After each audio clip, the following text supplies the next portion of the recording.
ಇನ್ನು ಮಹತ್ವದ ಮತ್ತೊಂದು ಆದೇಶ ಇವತ್ತು ಬಂದಿರೋದು ಧಾರವಾಡದ ಹೈಕೋರ್ಟ್ ಪೀಠದಿಂದ ಪೋಕ್ಸೋ ಕೇಸಲ್ಲಿ ಯಡಿಯೂರಪ್ಪನವರಿಗೆ ಸ್ವಲ್ಪ ನಿರಾಳ ಸಿಕ್ಕಿದೆ. ಬಿಎಸ್ವೈಗೆ ಪೋಕ್ಸೋ ಕೇಸಲ್ಲಿ ನಿರೀಕ್ಷಣಾ ಜಾಮೀನಿಗೆ ಹೈಕೋರ್ಟ್ ಅಸ್ತು ಅಂದಿದೆ. ಇದು ಕೂಡ ನ್ಯಾಯಮೂರ್ತಿಗಳಾಗಿರುವಂತಹ ನಾಗಪ್ರಸನ್ನ ಪೀಠದಿಂದಲೇ ಆದೇಶ ಇವತ್ತು ಹೊರಬಿದ್ದಿರೋದು. ಈ ಪೋಕ್ಸೋ ಕೇಸಲ್ಲಿ ಎಫ್ಐಆರ್ ರದ್ದು ಮಾಡಬೇಕು ಅಂತ ಹೇಳಿ ಹೈಕೋರ್ಟ್ ಕದವನ್ನ ಯಡಿಯೂರಪ್ಪನವರು ತಟ್ಟಿದ್ರು. ಆದರೆ ನಿರೀಕ್ಷಣಾ ಜಾಮೀನಷ್ಟೇ ಮಂಜೂರಾಗಿದೆ. ಎಫ್ಐಆರ್ ರದ್ದು ಮಾಡಿಲ್ಲ ಹೈಕೋರ್ಟ್. ಹಾಗಾಗಿ ಸ್ವಲ್ಪ ಮಟ್ಟಿಗೆ ರಿಲ್ಯಾಕ್ಸೇಷನ್ ಸಿಕ್ಕಿದೆ ಯಡಿಯೂರಪ್ಪನವರಿಗೆ. ಬಂಧನದ ಭೀತಿಯಿಂದ ಯಡಿಯೂರಪ್ಪ ಬಚಾವಾಗಿದ್ದಾರೆ.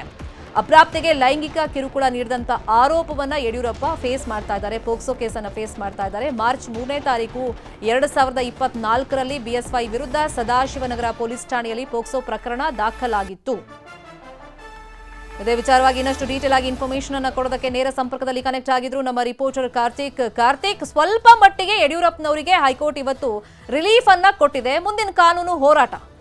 ಖಂಡಿತ ಸರಿತಾ ಶೆಟ್ಟಿ, ಇವತ್ತು ಏನು ಹೈಕೋರ್ಟ್ನಲ್ಲಿ ಯಡಿಯೂರಪ್ಪನವರಿಗೆ ನಿರೀಕ್ಷಣಾ ಜಾಮೀನು ದೊರೆತಿರುವಂಥದ್ದು ಯಡಿಯೂರಪ್ಪನಿಗೆ ರಿಲ್ಯಾಕ್ಸ್ ಸಿಕ್ತಂಗೆ ಆಗಿದೆ. ಪ್ರಮುಖವಾಗಿ ಗಮನಿಸಬೇಕು, ಯಾಕೆಂದರೆ ಈ ಒಂದು ಕೇಸ್ನಲ್ಲಿ ಯಡಿಯೂರಪ್ಪಗೆ ಏನಾದರೂ ನಿರೀಕ್ಷಣಾ ಜಾಮೀನು ದೊರೆಯದೇ ಇದ್ದಂಥ ಸಂದರ್ಭದಲ್ಲಿ ಬಂಧನದ ಭೀತಿಯನ್ನು ಕೂಡ ಯಡಿಯೂರಪ್ಪನವರು ಎದುರಿಸಬೇಕಾದಂಥ ಒಂದು ಸ್ಥಿತಿಯೂ ಕೂಡ ಬಂದಿತ್ತು. ಇಲ್ಲಿ ರಾಜಕೀಯವಾಗಿ ನೋಡೋದಾದ್ರೆ ಯಡಿಯೂರಪ್ಪ ಮತ್ತು ವಿಜೇಂದ್ರನ ಅಂದ್ರೆ ಯಡಿಯೂರಪ್ಪ ಕುಟುಂಬದ ಒಂದು ಶಕ್ತಿಯನ್ನು ಕುಂದಿಸುವಂಥ ಒಂದು ನಿಟ್ಟಿನಲ್ಲಿ ಸಾಕಷ್ಟು ಪ್ರಯತ್ನಗಳೇನು ನಡೀತಾ ಇತ್ತು. ಅದು ಸರ್ಕಾರದ ಮಟ್ಟದಲ್ಲಿ ಇರ್ಬೋದು, ಜೊತೆಗೆ ಆ ಪಕ್ಷದ ಆಂತರಿಕ ವಲಯದಲ್ಲಿ ಕೂಡ ಇರ್ಬೋದು. ಅವರಿಗೆಲ್ಲ ಒಂದು ಕಡೆ ಹಿನ್ನಡೆಯಾಗಿದೆ ಅಂತಲೇ ಹೇಳ್ಬೋದು. ಯಾಕೆಂತಂದ್ರೆ ಈಗಾಗಲೇ ವಿಜೇಂದ್ರ ಅವರ ಒಂದು ರಾಜ್ಯಾಧ್ಯಕ್ಷ ಸ್ಥಾನದಿಂದ ಅವ್ರನ್ನ ಕೆಳಗಿಳಿಸಲೇಬೇಕು ಅನ್ನುವಂಥ ಒಂದು ಹಂತದಲ್ಲಿ ಪ್ರಯತ್ನಗಳು ನಡೀತಾ ಇದ್ದಾವೆ.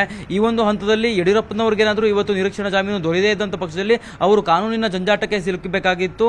ಪುತ್ರನ ಸಹಾಯಕ್ಕೆ ಹೋಗೋದಕ್ಕೆ ಆಗ್ತಾ ಇರಲಿಲ್ಲ. ಇಂಥ ಒಂದು ಸಂದರ್ಭದಲ್ಲಿ ನಿರೀಕ್ಷಣಾ ಜಾಮೀನು ಯಡಿಯೂರಪ್ಪನವರಿಗೆ ಸಿಕ್ಕಿರುವಂಥದ್ದು ಎಲ್ಲೋ ಒಂದು ಕಡೆ ವಿಜೇಂದ್ರಗೂ ಕೂಡ ಪ್ಲಸ್ ಪಾಯಿಂಟ್ ಅಂತ ಹೇಳ್ಬೋದು. ಇದೇ ಒಂದು ಹಿನ್ನೆಲೆಯಲ್ಲಿ ನೋಡಿದ್ರೆ ಯಡಿಯೂರಪ್ಪನವರು ಈ ಒಂದು ಕೇಸ್ನಲ್ಲಿ ಅಂದ್ರೆ ನಿರೀಕ್ಷಣಾ ಜಾಮೀನು ದೊರೆತಿರುವಂತಹ ಹಿನ್ನೆಲೆಯಲ್ಲಿ ಅವರಿಗೆ ಬಂಧನದ ಭೀತಿಯಿಂದ ತಪ್ಪಿಸಿಕೊಂಡಂತಾಗಿದೆ. ಜೊತೆಗೆ ಅವರು ಕಾನೂನಿನ ಹೋರಾಟವನ್ನು ಕೂಡ ಮುಂದುವರಿಸಬೇಕಾಗತ್ತೆ.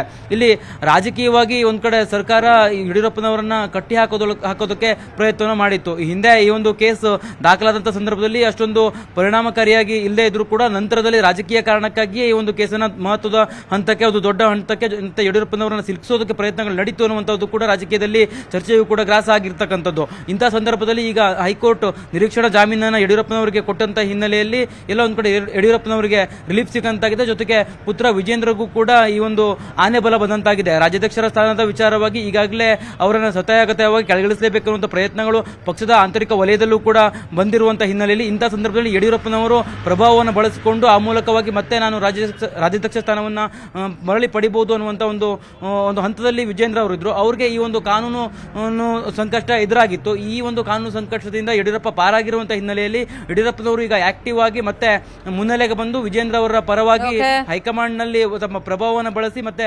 ರಾಜ್ಯಾಧ್ಯಕ್ಷ ಸ್ಥಾನವನ್ನು ಮಗನಿಗೆ ದೊರಕಿಸಿಕೊಡುವಂತಹ ಒಂದು ಕಾರಣಕ್ಕೂ ಕೂಡ ಇದು ಒಂದು ಸಹಕಾರಿಯಾಗಿದೆ ಅಂತಲೇ ಹೇಳ್ಬೋದು. ಶರ್ಮಿತಾ ಶೆಟ್ಟಿ. ಥ್ಯಾಂಕ್ ಯು ಕಾರ್ತಿಕ್, ತಮ್ಮ ಇನ್ಫಾರ್ಮೇಶನ್.